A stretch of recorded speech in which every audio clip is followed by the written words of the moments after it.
Hello, anak. Kamusta ka po? Okay lang. Masaya naman kami ni Carlos. Patawag lang ako kasi namimiss kita eh.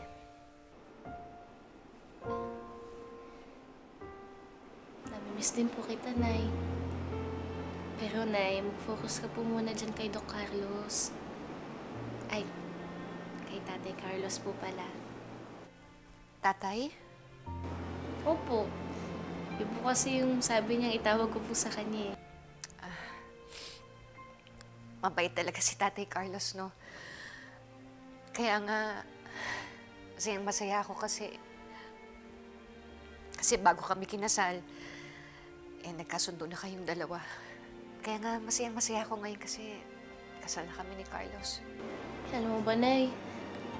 Lagi ko pong pinagdakasal yan na sana maging maayos po yung pagsasama nating pamilya. At, Nay, sobrang masaya po ako na masaya ka. Salamat, anak, ha. Sana pagpatuloy mo lang yung pagdadasal sa amin kasi alam mo naman, syempre, hindi naman perfect yung samahan namin, diba? Sana kung magkaroon man kami ng problema, sana maayos namin. Nay naman, unang gabi niyo pa lang pong dalawa ni Doc Carlos, problema na po agad yung iniisip ninyo. Mabuti pa po na magpahinga ka na po. I'm sure pagod ka po. Si Lola nga po, tsaka si Ninang kanina pa po naghihilik. Sige, anak. Good night. Good night, Nay. I love you. Enjoy ka po dyan. Love you.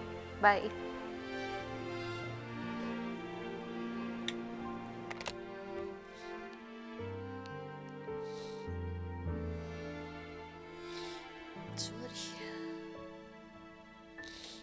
Sorry kung nang sinungaling ako sa'yo, anak.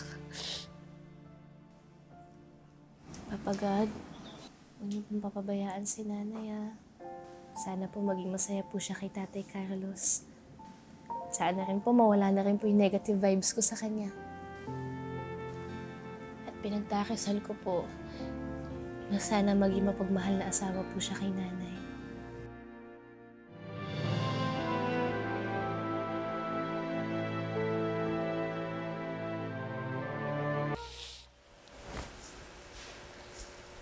Carlos?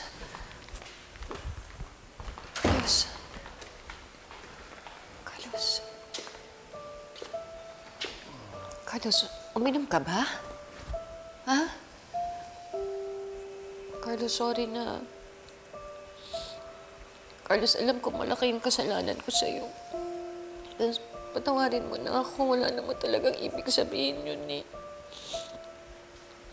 Hindi ko talaga sinasadya. Patawarin mo na ako. Sorry na.